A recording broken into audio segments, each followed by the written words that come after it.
What is going on, guys? Sorry, we're a little late right now. We had some stuff that we were dealing with, but appreciate everybody being here.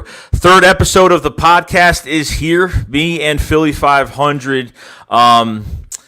Do we have a podcast name, and who is the winner of this of the name for the podcast? You know what, dude? I forget the name of the winner. Oh, I haven't. It's been that kind of week for me. I forget the name, but I know the name of what we're going to call ourselves, and I think it's fantastic. You told me that was your leading contender, and right. I think it's absolutely fantastic. Yo, everybody, how you doing, by the way? But it's going to be called the Philly Shakedown. The Philly Shakedown. That is what we're going to call it. That is the winner.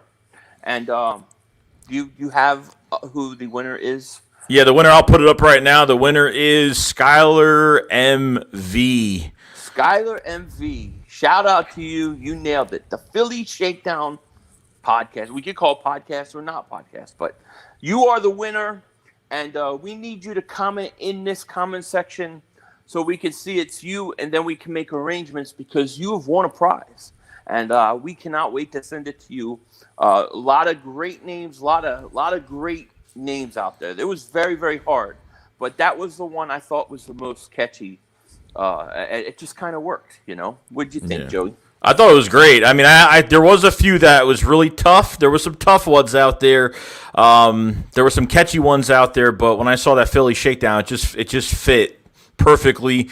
And really happy that we have a name now, and now we can unleash that name to everybody, and very, very happy with it. So yeah, absolutely. And as you can see, I'm not in my normal place. I have moved. I've been moving all week. It's been probably the hardest move I've ever done because it's been pretty much just me and my wife. And when it comes to moving big things, that means it's pretty much just me doing it. So I'm in this location tonight. I haven't had a chance to set anything up yet, but that's why it may look different where I'm at. Right. And hopefully, moving takes a while. So I mean, it takes a bit of time. It's a lot of work. It's a lot of sacrifice time, and I know what it's like. I've moved about 14 times in my life, so trust me, it's a pain. And if you don't have help, it's more work. You know what I mean? Yeah. So it's kind of crazy. It's not even just what you move in. It's that you have to go get the other house that you're at already for somebody else to take over. So yeah, it's a lot of work. Yeah. So, first bit of business today, since we in Philly.500 really haven't talked about it, we're going to kind of go through the Nick Sirianni, Howie Roseman, Andy Weidel press conference, and obviously the most important thing, obviously some of these Eagle fans have been talking about just what Nick Sirianni, every time Nick Sirianni opens his mouth, it's either good things from Eagles fans or it's really bad. Talked about doing Zoom video chat with some of these draft prospects, doing rock paper scissors. All that stuff, and I want to know what you take out of it, and just what you take out of that whole situation. Yeah, what I took out of the whole thing was that the media just blew it way out of proportion. I think that they there's this idea that they want him to be like the dumb hire, the stupid coach, the guy that's going to stink. It almost sounds like they expect it and they want this, right? And my thought is that Nick Sirianni, the whole rock, paper, scissors thing, I kind of look and took it as a way to break the ice in a Zoom meeting, have some fun. He was just being personable. I didn't think it was that big of a deal, to be honest with you.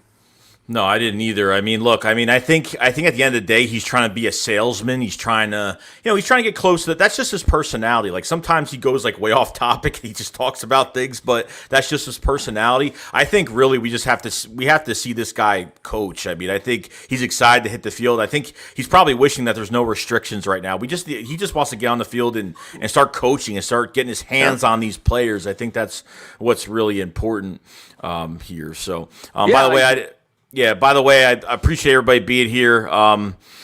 Sorry we took too long. Whoever's coming in now, we were just dealing with some things before, but appreciate everybody being here. We got a super chat from Eagle Slayer 95. Appreciate it, bro. He says, "My name was better. Have a great stream, fellas."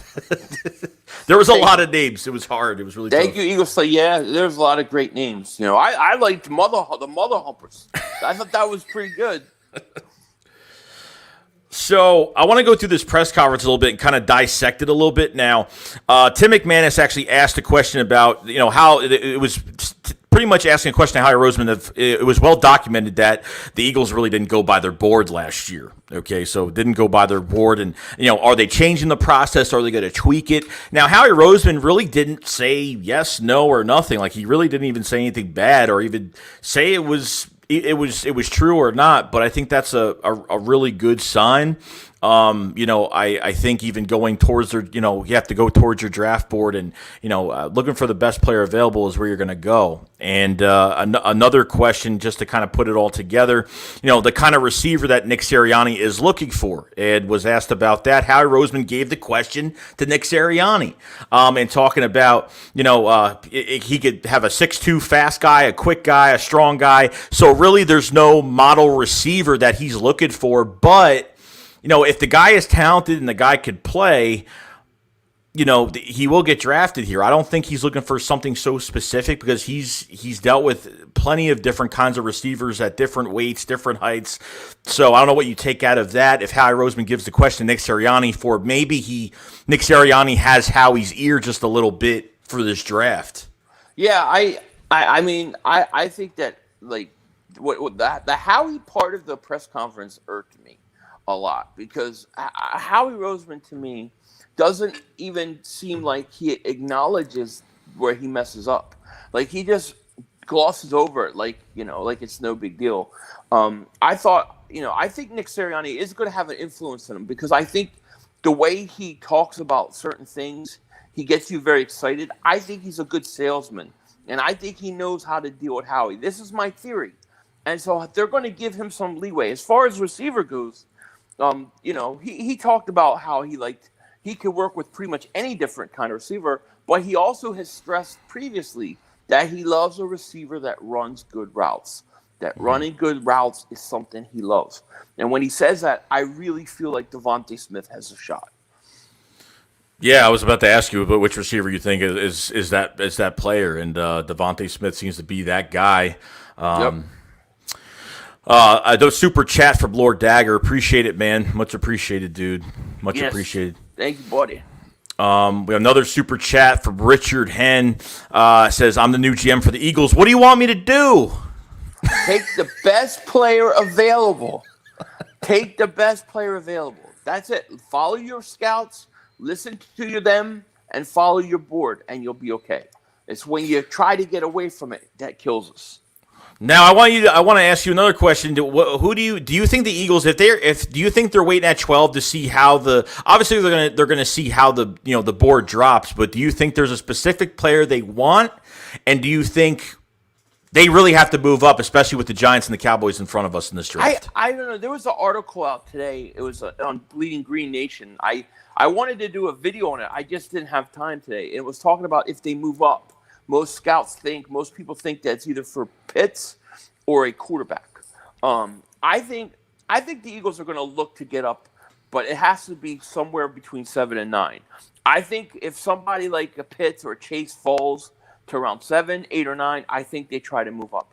If they're not, I think they stay there, and I think they could even possibly trade back. I'm not so sure that the Eagles are not going to go defensive line. I really know that people don't want to hear it. I don't like it. But if you look at their history, this is what they do at this pick. They go defensive line, and it scares me. It does. Like to go get like a Barrymore or go get like a Kwity Paye. I think Kwity Paye is totally a Howie Roseman type of pick. Would you take Barrymore at 12, or would you trade back a few picks just to get Barrymore? No, I wouldn't take any of them. I'm not taking any of them at 12. If I'm going to take Kwity Paye, I'm going to go back to like 20. And he's got to be there. I'm not taking a defensive line at 12, but I know the Eagles have a history of it, Right. So who the hell knows?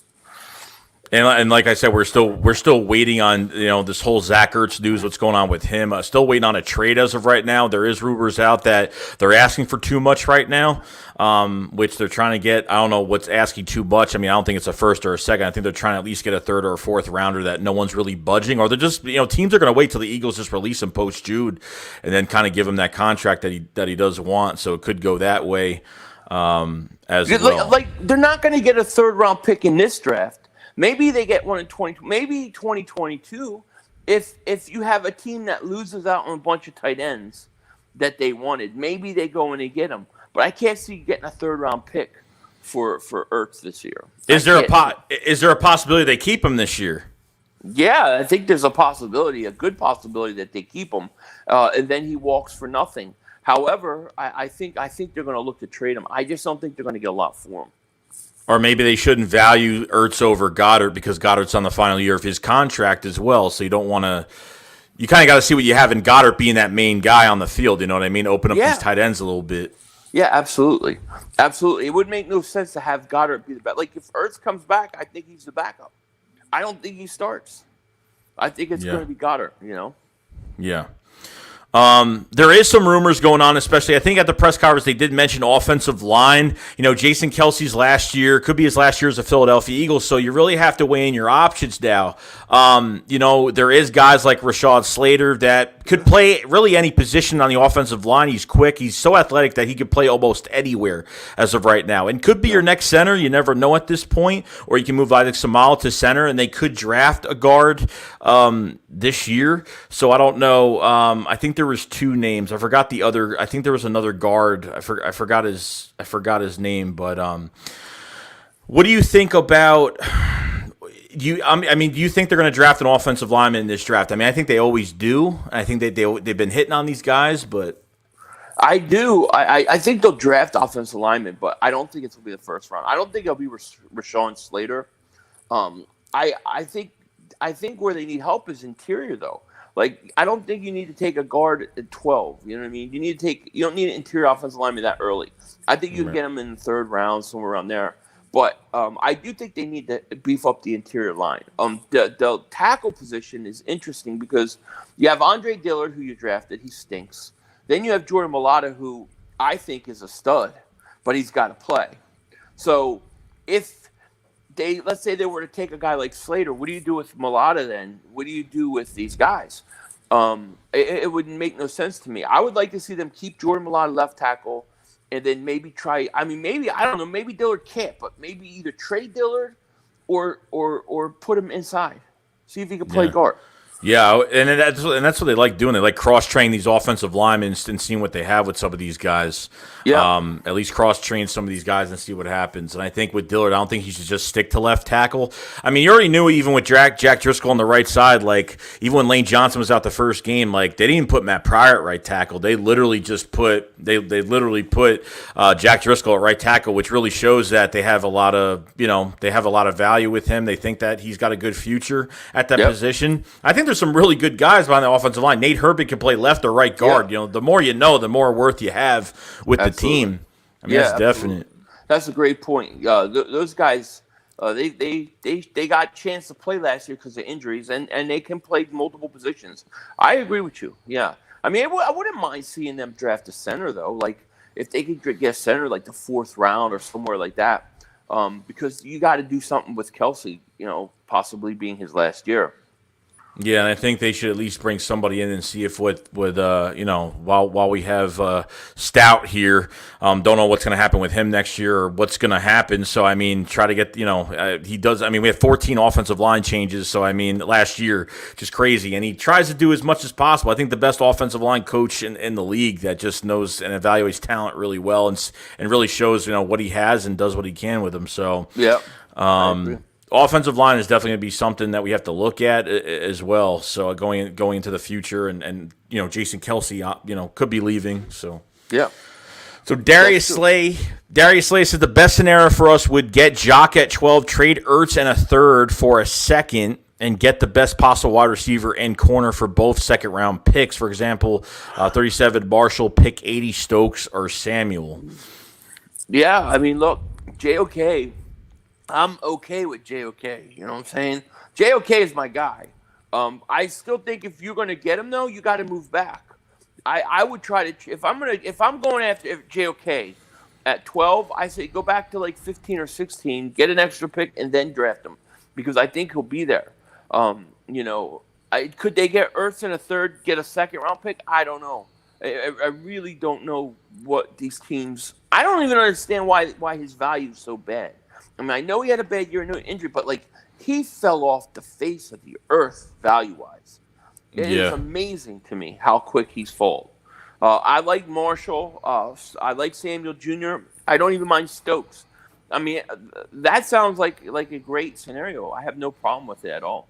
No. Like, I think the Eagles hold on to these these veteran players for way too long. I mean, every time I see other teams make trades, whenever they think a guy is dipping a little bit, they try to get value before they get too old and you can't really trade him. And the Eagles do this where, we could probably agree maybe Ertz should have been traded like 2 years ago. You know what I mean? When you drafted Dallas Goedert, he probably should have been gone. And most likely, you had a lot of other tight ends behind him. I think behind Dallas Goedert this year, I think you have Kroom, Jason Kroom. Right. I think you have Hakeem Butler.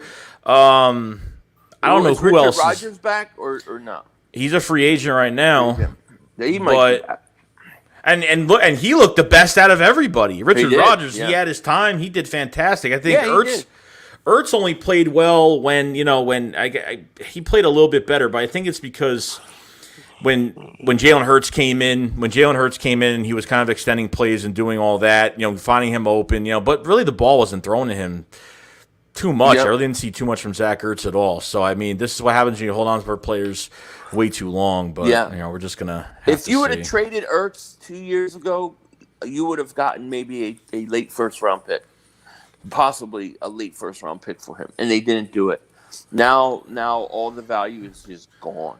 And just like 2019, I think they should have drafted one of those defensive linemen in 2019. This is why we're paying 2 defensive tackles a lot of money right now. Just think about this. Like, I don't know how you feel about Fletcher Cox, but 6 games into the 2020 season, he had a sack and a half. I know. I don't think he had a great year. I don't know if it was – wasn't he banged up where he was coming off of surgery the previous year, something like that. So – maybe that was a part of it, but he didn't live up to what he's making. What is he, like $23 million against the cap?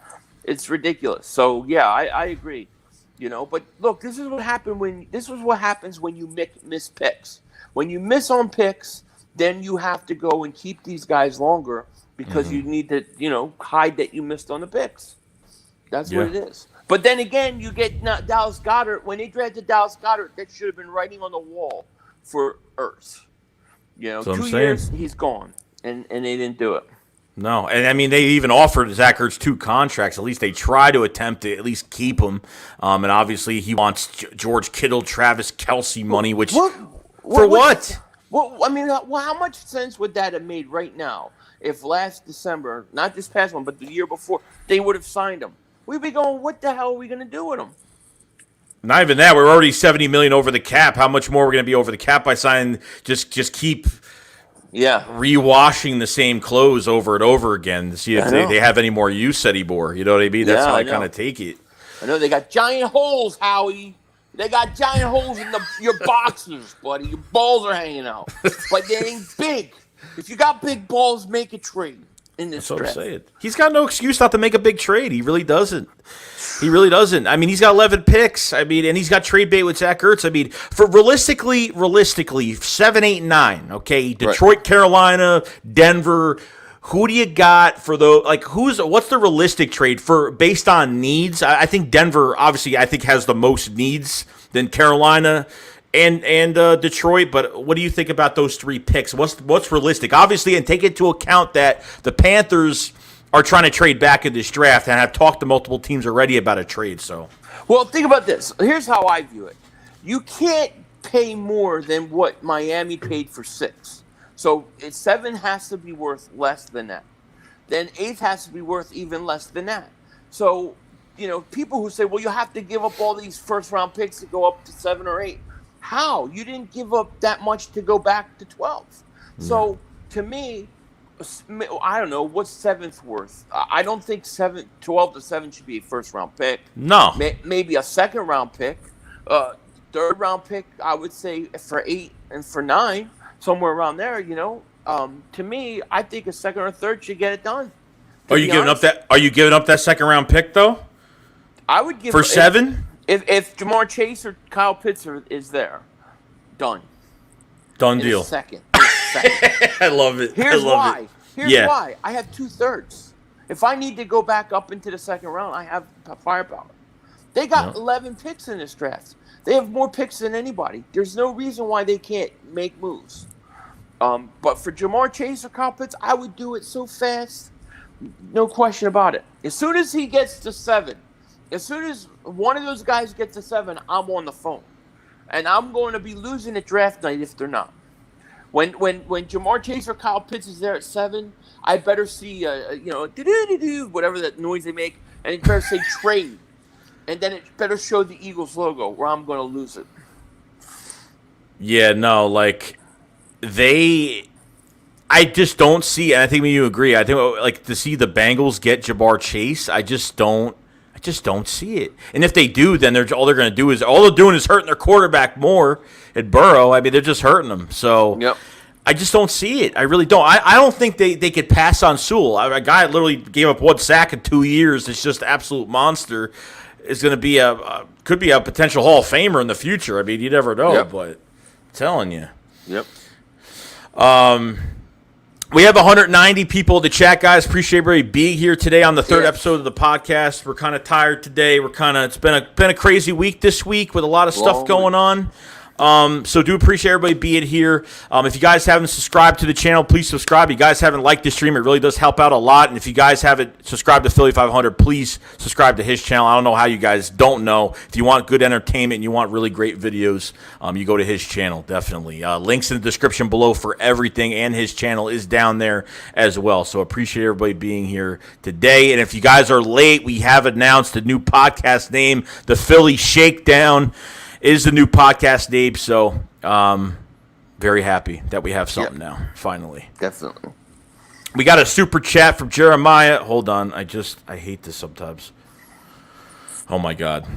Okay, we got a super chat from Jeremiah Butler. Thanks, bro. He says 2 years ago we were still chasing a chip. Nobody trades their best players after the Super Bowl. Come on, guys. No, it wasn't. It wasn't after the Super Bowl. It would have been.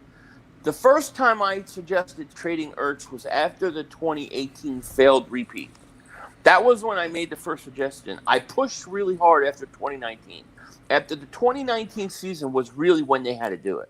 That was not this past year. It was the year before that.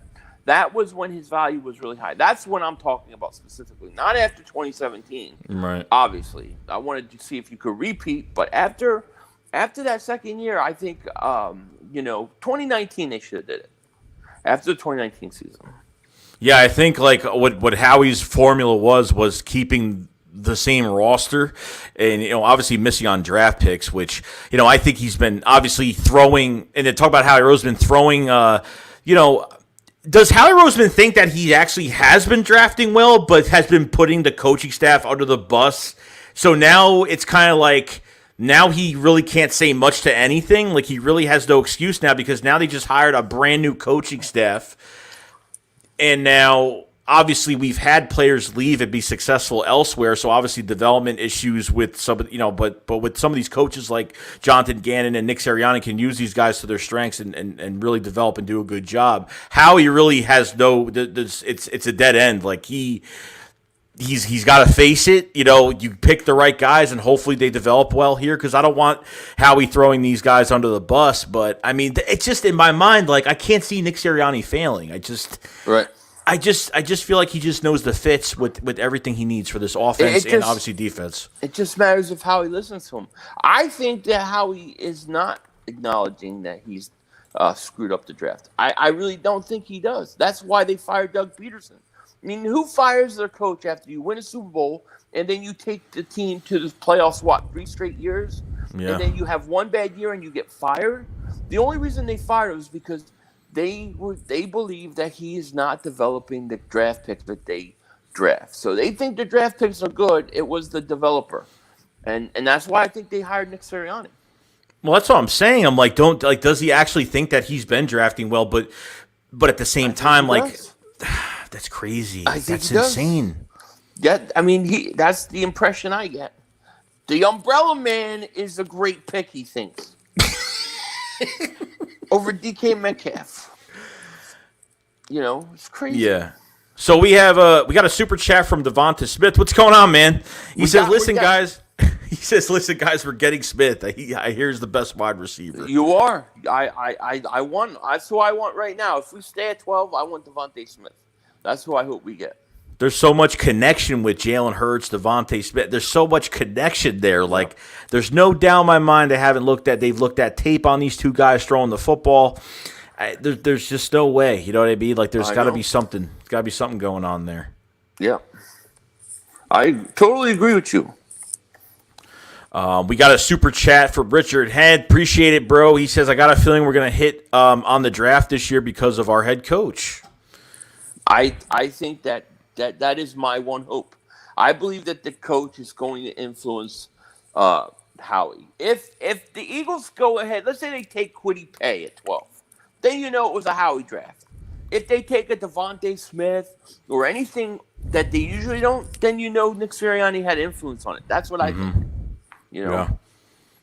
Yeah, and I think the more like Nick Sirianni will talk to these draft picks and kind of be that salesman and kind of see whatever he does with the rock, paper, scissors, all that stuff. You know what I mean? I've always liked his personality, and I think it just brings out the best in him as a coach, that he wants to get close to his players. He's not that, I think inside he's that hoorah type guy. Outside he seems soft. He seems very friendly, but I know when it comes to coaching, he's just spot on brutal.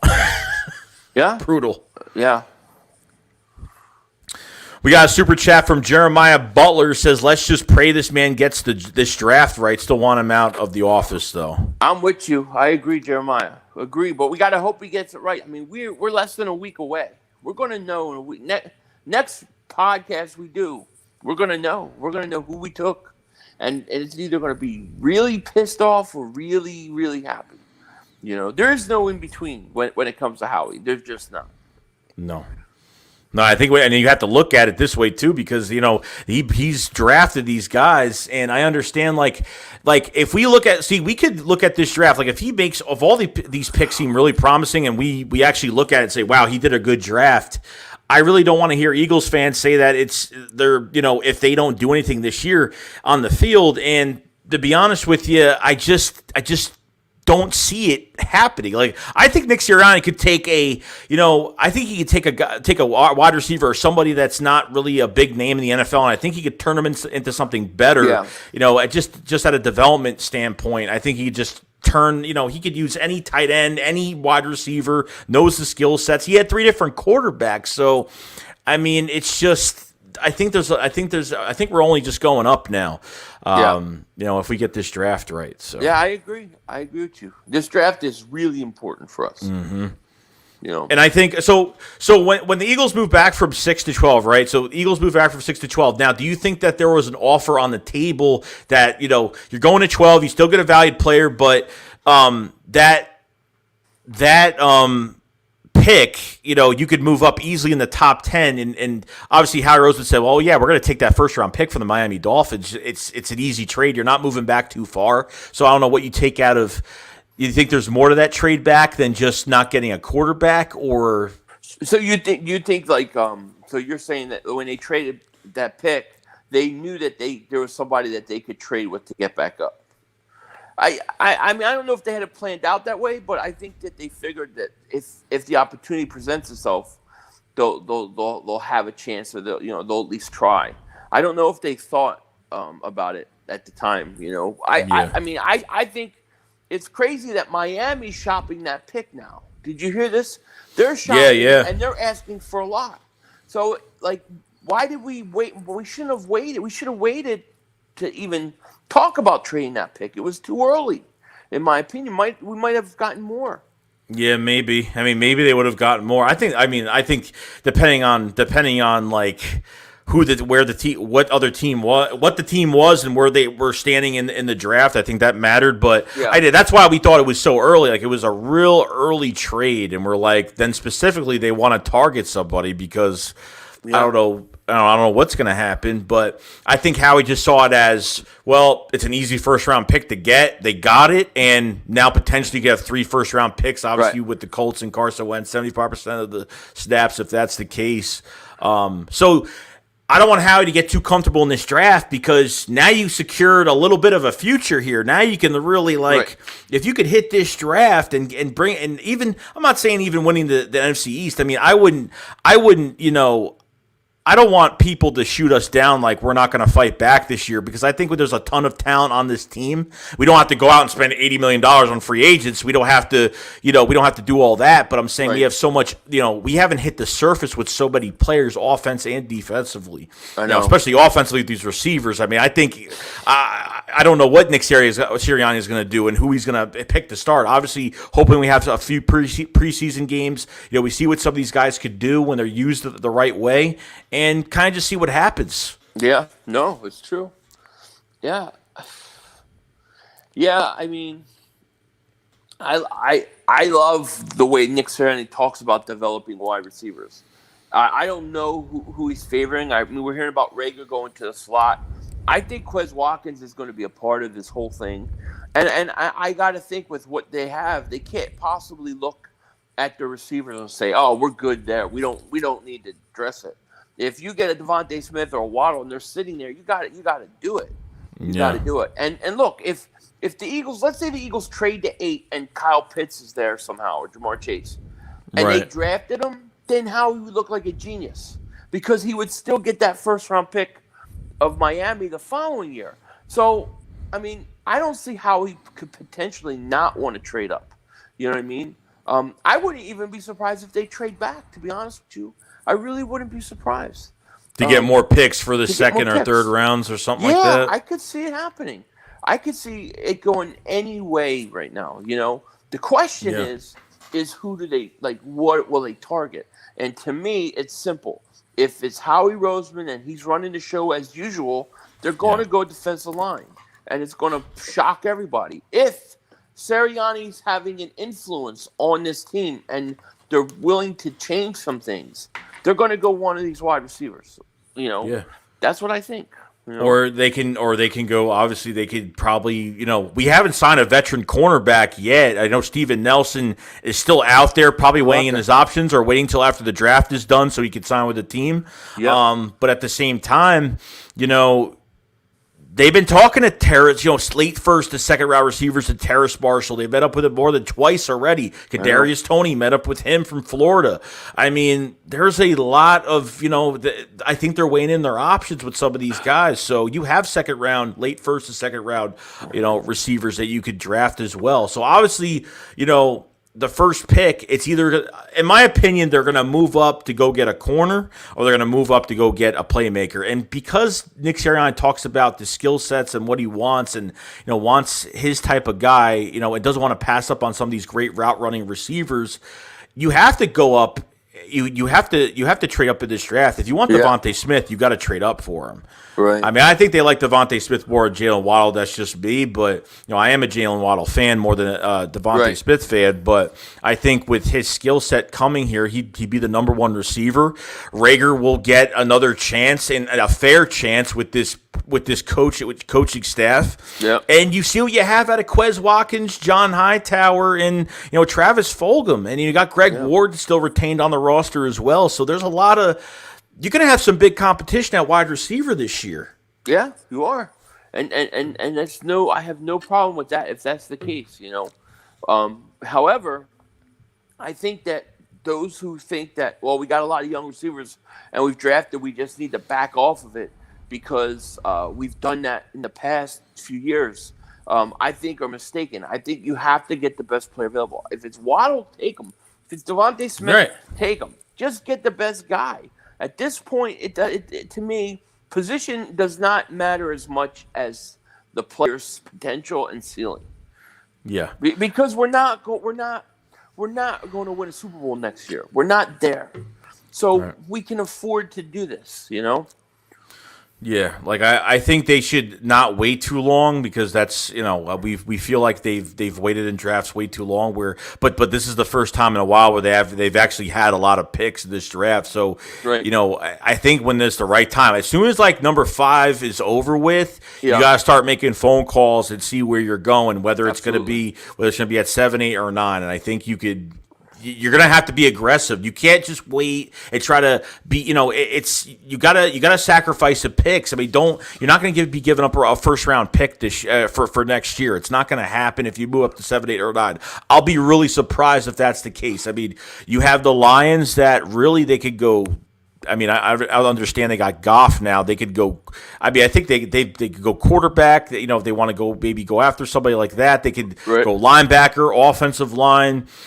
Carolina, I mean, that'd be a perfect trade spot for Zach Ertz because I don't even think Carolina even has a tight end right now. They could, they have Sam Darnold at quarterback, so obviously they're not quarterback hunting. But I think because of that trade back from 6 to 12, I think because Howie knows that 3 or 4 quarterbacks are going to get taken, it made it more comfortable to trade back, and you'll still be safe. You're not losing out on too much.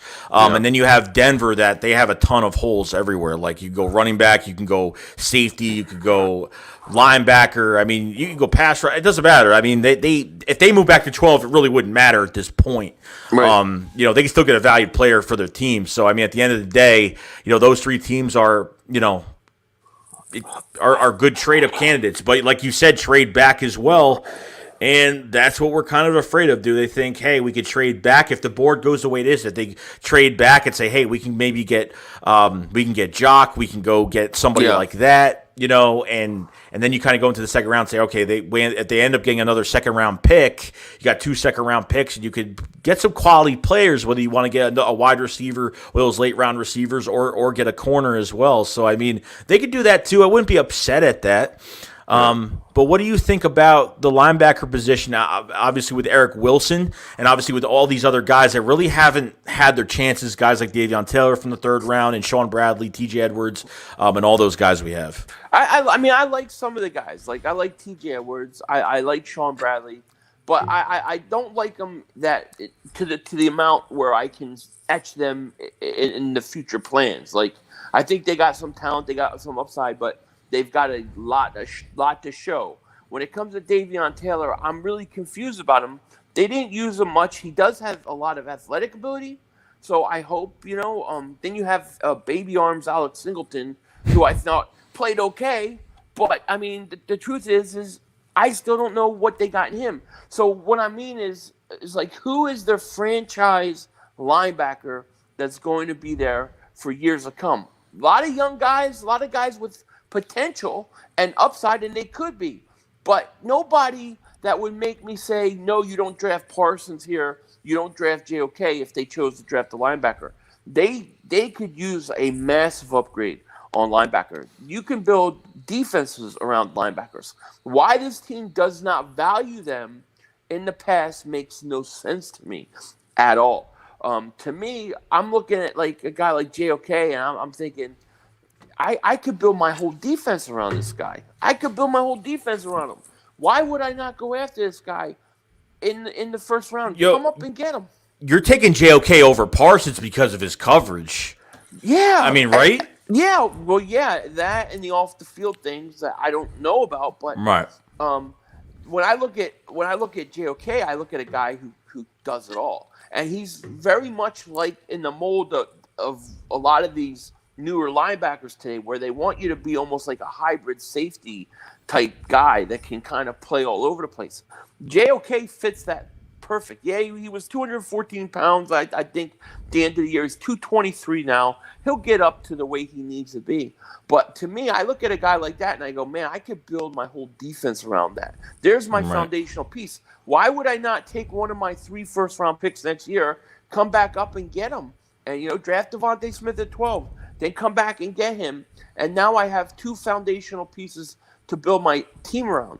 I like the youth of some of our linebackers, okay? I don't know which one of them I can tell you right now is a sure thing for the next 4 or 5 years. I mean, really, how can you? Because we've stinted pretty much everybody's development. That's why there's so many unknowns at wide receiver and linebacker. Why do you draft Davion Taylor in the third round? Why do you draft Davion Taylor in the third round? If you're not really going to use him until week 10 of the season, he's been playing special teams. He comes in, he plays horrible. How can I blame the player for that? How could you draft Andre Dillard? You do the same thing. You put Jason Peters in front of him, then start him 3 games. He plays right tackle for 1 game. It gets destroyed. Nick Gary was on this team.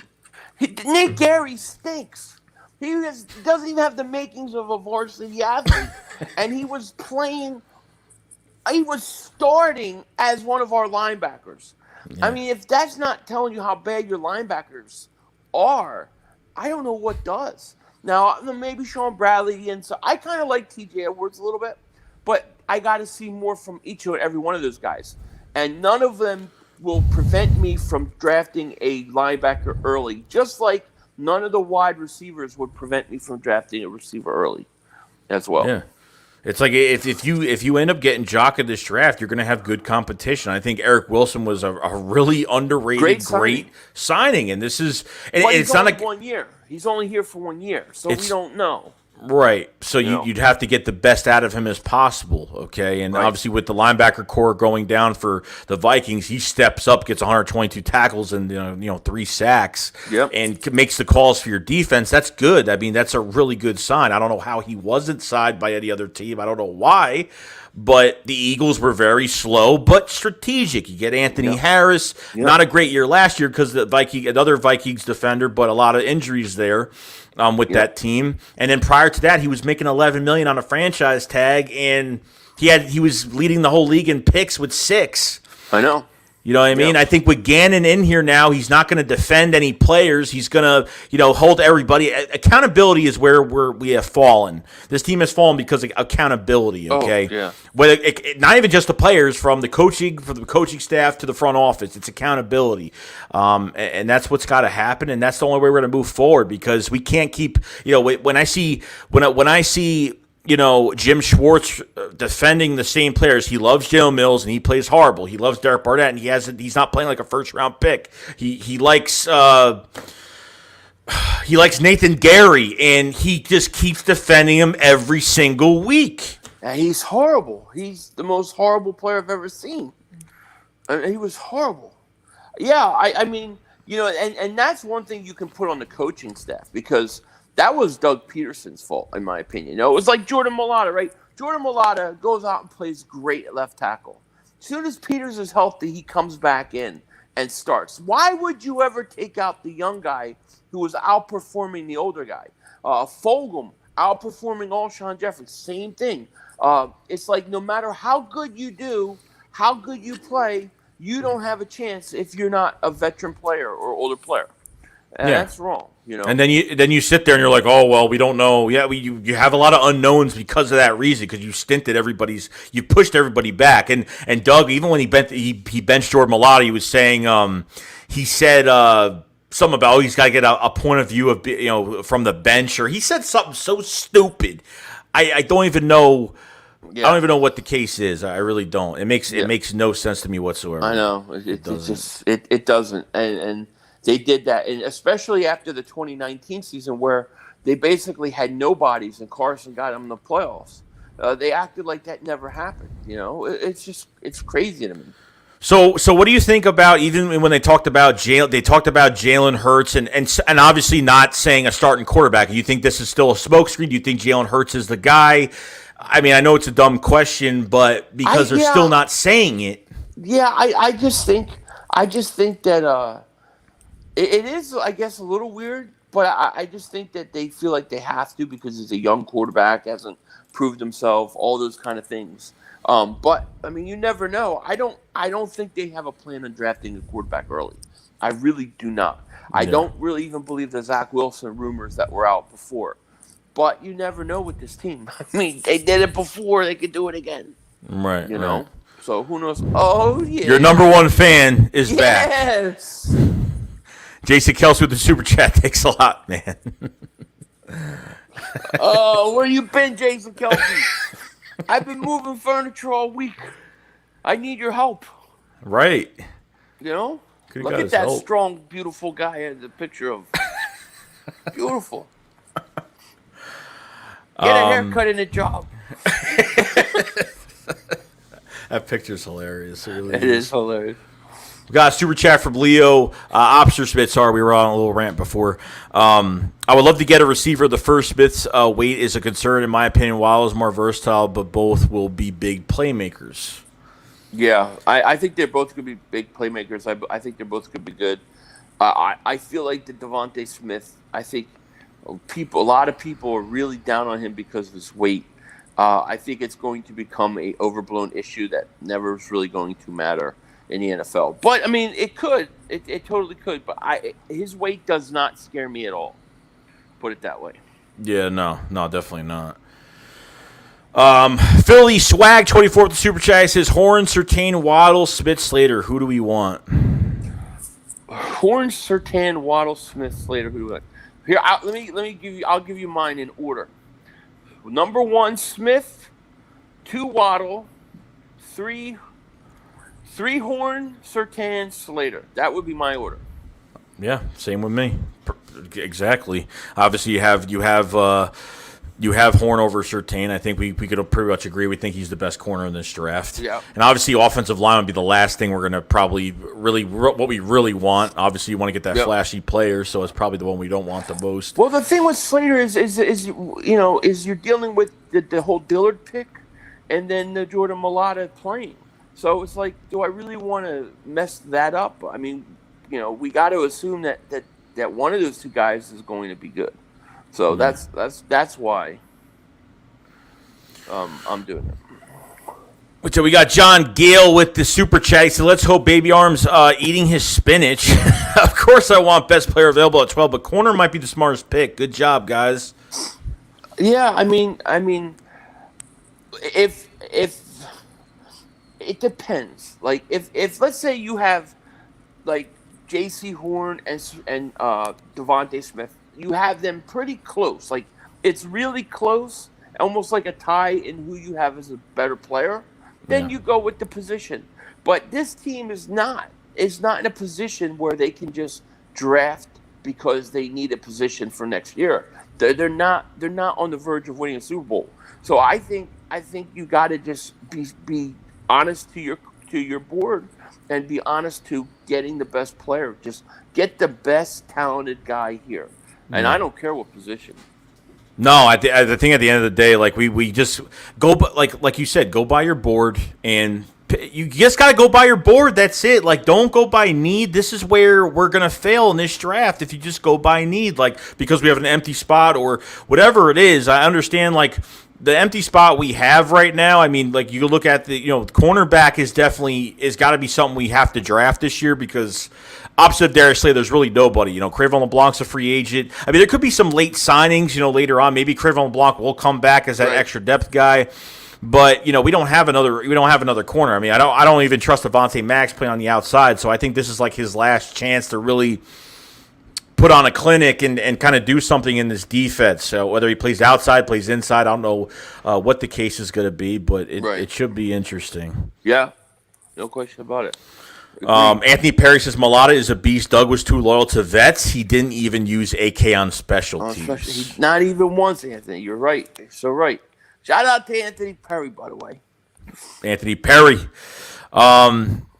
About the running back position, now obviously Adrian Killens came back, okay? So, I mean, don't think he's going to be in this running back rotation, but you never know. I mean, you had him working with receivers and running backs last year, and nothing really happened. I think he was in for maybe a snap or two, something like that. But what do you think? Obviously, getting Jordan Howard back, Miles Sanders, retaining Boston Scott, obviously on the tag or the unrestricted thing that happened with some of these players. What do you think about this running back core? And do we need to add to it? Well, I look, if you get a guy like, if I was in the second round and Najee Harris was there somehow, I would draft him. I would have no problem with that whatsoever. I do think they're going to run the ball more. I think they're going to run the ball a lot more than we've seen with Doug.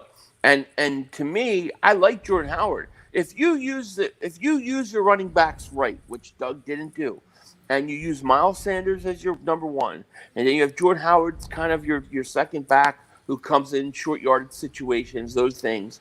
And then you use Boston Scott more like that Darren Sproles role, I think you'll be fine. But I think that the Eagles they never used their running backs right under Doug. Yeah. I mean, they didn't use Miles Sanders. How did he get some of the numbers he had?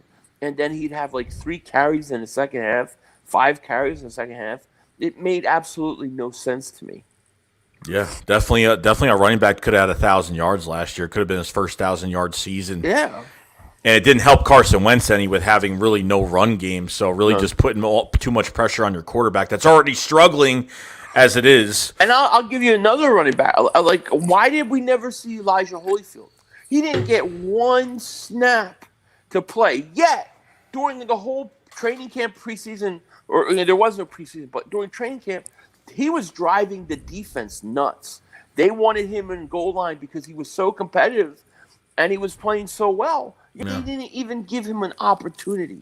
I don't understand that. Holyfield was activated for one. I forgot what game it was, but he was activated for one game, and I said to myself, "Okay, cool. We're going to see what Holyfield could do." There were some clips at training camp that we had, and he was making the first guy miss. Like he's like a bruiser back, but he's got good feet. You know, he's got really good footwork, and never played him. So then now you bring Jordan Howard back. So now I'm thinking they're not going to use Holyfield at all. He's just going to be a practice squad bruiser back, and that's pretty much it.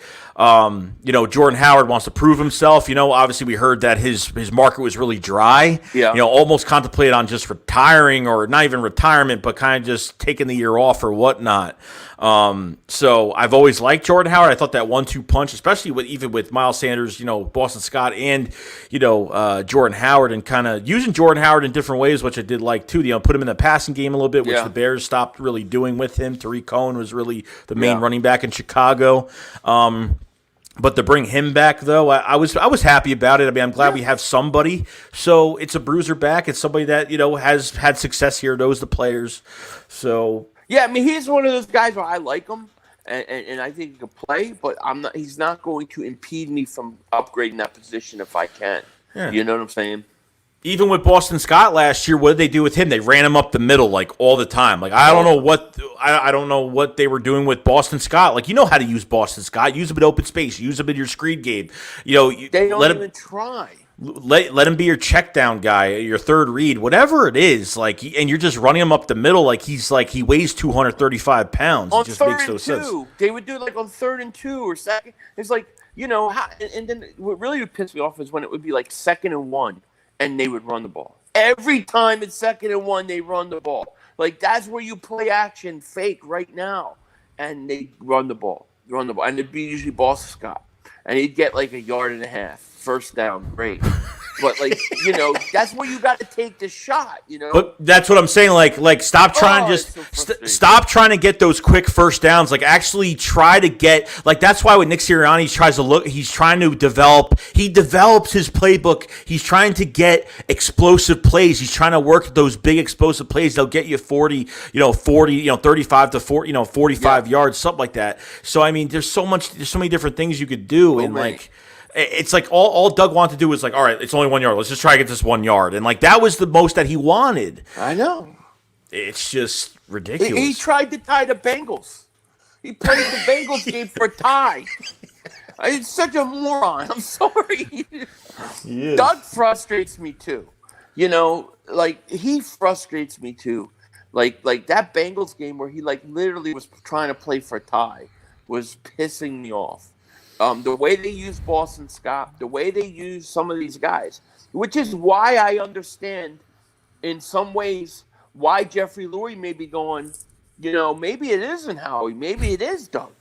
Maybe Doug isn't developing these guys. There's some truth to it. However, the problem for Howie is that he did this with Chip Kelly, he did this with Andy Reid, and so it's not like it's just Doug. But Doug did not develop players at all. I mean, They didn't. Yeah, I agree. I mean, maybe he didn't even like the picks. Maybe he didn't play him because I still, dude, I still don't agree that everyone. I still agree that there was a power struggle with and decision struggle with drafting Jalen Hurts. Even though they say they were happy about it, I think that half of that front office didn't like that pick. Period. You know what I mean? Even the J.J. Arcega-Whiteside pick. I mean, I think it's the same thing at this point. I mean, I don't agree that they all agree. If they all agree with it, why aren't these guys successful? I mean, well, I just didn't we get reports that the scouts wanted Jefferson and then Chin. That was their picks. Yeah. And he overruled them. Like, I was watching Moneyball last night. It was on. And I kept watching. And I wanted to punch Brad Pitt. Because I'm thinking, this is Howie Roseman's favorite movie. This is his favorite movie. He probably watches Moneyball all day long. Because he's going against everything his scouts say. You know? It's like this extreme analytics. And I know that they're into this. It kills you. It kills you when it's to that extreme. Yeah, I think there's more. I think there's more to this draft than we realize because Nick Sirianni looks like he's really into this culture. He looks like he's just so happy to be here. Yeah. He there's no signs from Nick Sirianni that he's struggling here being a head coach or. No. I just feel like there's more to it than what we're hearing or what we're used to hearing of Howie Roseman, how he does these drafts and everything like that. You have to, I think. Do you think there was, even with Howie Roseman, when Joe Douglas was here and Andrew Berry was here, do you think he had some type of leash a little bit? He was watched on what he was doing. Maybe Joe Douglas or, Andrew Berry came in and... I believe they were frontmen for Howie Roseman. I believe they're frontmen. But look, since 2016, the guy's drafted one Pro Bowler. And he traded that Pro Bowler away, right? Nothing has changed with Joe Douglas or the other guy. I mean, nothing. Andrew Berry, yeah. Nothing changes. It's always the same thing.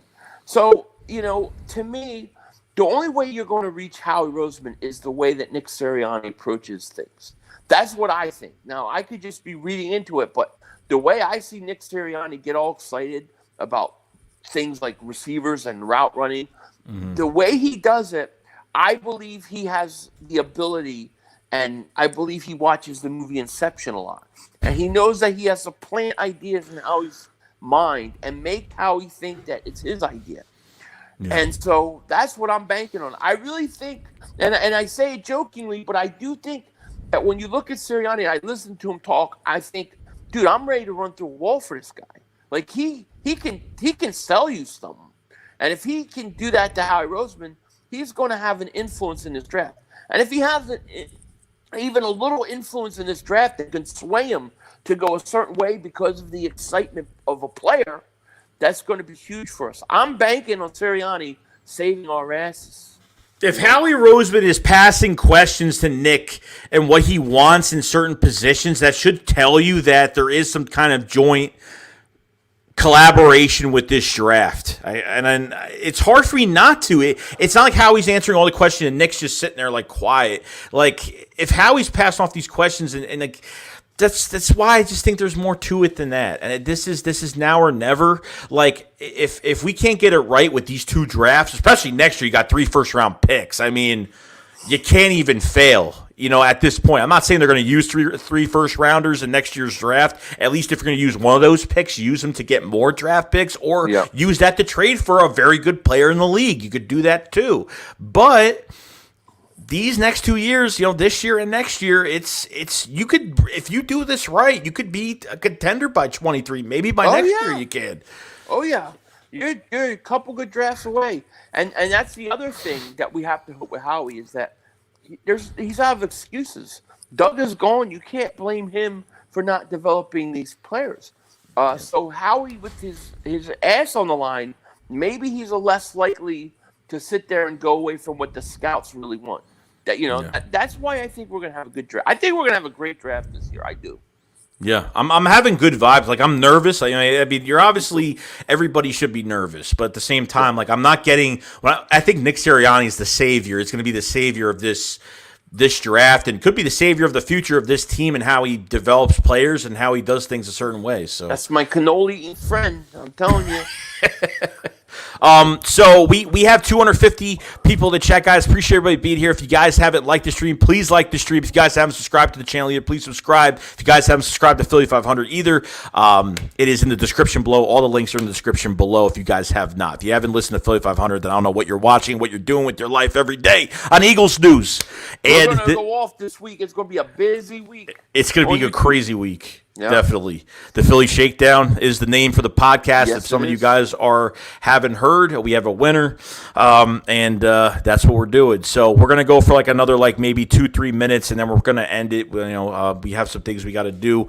We weren't going to go too long today, but we will be doing some things next week. We're still talking about some things right now, but we'll let you know on what's going on. It's been busy. It's been a busy week. I've been moving all week with it's just me and my wife, so no help. Working at the other house now, getting that all ready, and it just does not stop. So it's been a busy week, but hopefully by doing this all this week, I have a lot of free time next week, and that was the whole point, to be able to be ready during draft. So, it's going to be a busy week. I'm missing something here. Okay. Be More Philly with the Super Chat. Thank you very much, man. He said the shakedown is happening. Love it. I love it, guys. Top 20 are playmakers based off of tape, so I want best player available, and no one can be upset. That's it. Best player available. It's simple. How does Philly.500 not break the walls of his new home? It's simple. How he comes out and says, we followed our draft board. And this was our best player on the board at the time we picked, and that's what we did. Our scouts agree, we concur, and that's how we did. I can't get upset at that. I'm not going to get upset at that. It's when it's when the guy that they picked was based upon a position and not the best player. That's when I get mad. You really can't mess it up. You really can't. If you say a name that's a top player in this draft, we're happy regardless. Now, there's going to be people out there that are very picky. Of course, you have your guy, I have my guy. We're on differences with that. But at the end of the day, as long as they just draft a quality talent that could start day one, at least with your first 2 picks, even the second pick, you're at 37. So, you're not far from the first round to trade back up, or if you decide to stay at 12, and then and to be honest, all these mock drafts we watch every day, I always watch. I watch so many of them to the point where I can't believe half of them because it always changes. These mock drafts never go the way they usually do. Nope. There's always those secret trades that happen, and for Howie Roseman, even they asked Howie Roseman at the press conference about about trading up or trading down, and he was like, "Oh, we're always talking to teams about trading up or trading back." So I think he's in some type of conversations with some teams. It could be Carolina at 8. It could be really anybody at this point if they want to trade back. The Patriots want to move up, get a quarterback. 12 is a good spot for that. So there's a bunch of different things that they could do. But as quiet in free agency as they were, to now have the most picks in this draft, to me, is unfathomable to think that this team is quiet during draft. They should be the most aggressive team in this draft, and especially because you said they don't want to pick 3 first-round picks next year. They're going to probably want to get rid of one of those. So why not use one of those this year and have 2 first-round picks this year and 2 first-round picks next year?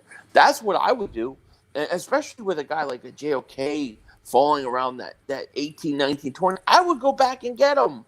I would. Yeah, I wouldn't take it out. I would take it out of contention. Honestly, they could do. There's so many different combinations. So Joey, they could do this. So Joey, if you have to pick one guy to be the 12th pick, who do you want? I want Kyle Pitts. That's the guy. Obviously he's not going to be there at 12, but that's the pick. That's the pick that everyone's starting to want now. That's the guy. Oh, I want him. Yeah, no question about it. You really. They could do it. It's just you got to make sacrifices. But thank God you have. That's what I think what you said was perfect. You're not using 3 first rounds. Use one of those in this draft if you really have to. Who cares at this point? Yeah. You know what I mean? If you don't think Miami's going to be a good team, which I don't think they're going to. I think the Colts will be a better team. Obviously, I think the Colts are maybe in a little bit of a better division. They got Tennessee. They got a good team there. Mm-hmm. But trade that Miami pick. Who cares? Yeah, who cares? Trade it. What's the worst that's going to happen? They're going to go be the worst team in the league. I mean, I guess it's possible, but I see it more of a mid-round pick. I think somewhere between 14 and 20 is where it'll come in at next year. But, is there going to be a JOK sitting there? Is there going to be a guy like that sitting there when you can get at that spot? I don't know. I would do it, dude. If I could come away with a foundational piece like that, it's worth it to me. Yeah, that's definite. We got a returning super chat with Tavares Jones. There he is. I was waiting for you. I was waiting for that thumbnail. Just showing my thumbnail, bleed green. Awesome, dude. Never gets old. Nope. And really, other than that, guys, that's. Oh, actually, no. We got one more. Just want to make sure everyone's covered, so we're good.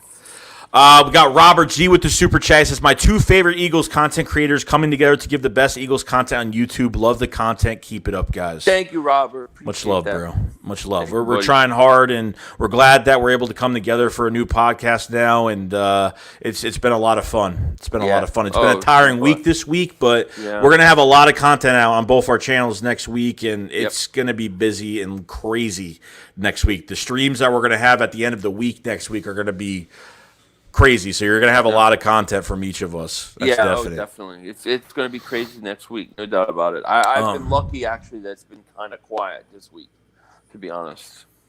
Yeah, but other than that, guys, that's pretty much it. This was the draft preview show, and we're ready. I think we're set. We're ready to go. I mean, we'll have some stuff next week to come out with. Appreciate everybody with the super chats. And we just got another one just now from Eagle Slayer 95 saying you should make the thumbnail your background, Philly.500. I know, right? I should. That would be funny. That would be funny. Appreciate it, Eagle Slayer 95. Another loyalist subscriber. Definitely. Yep. Absolutely. Yeah, we're gonna have some more stuff. I appreciate everybody with the super chats and everybody just supporting and supporting this podcast. I think that's where it's really important to get this thing going. And you guys are showing a lot of good support. You guys have support us on Twitter, support us on here. And listen, any ideas that you have, be sure to share it with us. Because we're always looking, to improve as well. Yeah, our inboxes are always open for suggestions on Twitter or whatnot. So you guys have any questions about anything, just let us know. Brandon Pye, thank you for that super chat, man. Much appreciated, dude. So other than that, guys, that's it. I mean, we're ready. It's coming next week. Ready. We'll have more content out. We're working on some things right now. We'll obviously let you guys know on Twitter. We'll let you guys know with some posts on YouTube as well. Just keep a lookout for that. 203 people in the chat, guys. I do appreciate everybody being here. Guys, if you guys, before you leave today, like the stream, subscribe to the channel if you guys haven't. Check the links down below. Subscribe to Philly.500 if you guys have not either. He's going to have a lot of content out on this draft, especially after the draft as well. So you don't want to miss his videos and his live streams as well. So 500, got anything to say? Anything? No, thank you. Thank you for your patience with us this week. It's been a crazy week. But we're about to get into this thing big time. So get ready and don't be nervous because we're going to get the right guy. I have a good feeling about this draft. Wait, I missed. Someone said I missed on a super chat. Hold on. Uh-oh. Hate when that happens. Hold on. Yeah, I think this is like... Hold on, let me check. Sorry, Birds Nation. That happens, especially on StreamYard. Yeah, it's bad. It's delayed already. Then it's delayed even more on that. Yeah, I can't even find it right now. Let me see if I could find it in the stream right now. But thank you, Birds Nation. Let me see. Yeah, if you see it, I hate when this happens. It does that. It skips on a lot of. It skips on super chats as well. I don't know why. Well, I see Birds Nation gave a super chat here. Birds Nation 3-2, but he didn't say anything. Oh, he didn't say anything? I appreciate. All right, I don't even see it even on my phone. I don't even see it, so it could be just a glitch or something on my side as well. But yeah. I appreciate Birds Nation. Much appreciated, dude. Really. But other than that, guys, Yeah, we're ready. We're ready for this draft next week, and we're gonna have a lot of content out, like I said before. And just stay calm. Any rumors you hear, do not take it to full account. Just take it with a grain of salt, because anything could happen in this draft. Okay, with these draft picks we have, the Eagles have a lot of ammo, and expect to hear a lot of crazy rumors this week too, because the Eagles, with those many picks, are going to be involved in just about everything. yeah. So we're going to be talking about some crazy stuff this week for sure. All right, guys. Well, we will see you guys later. Appreciate it for coming in tonight. Yep. And we will see you next week. See you guys later. Shakes go up, fly will fly. Peace out, guys. Peace out.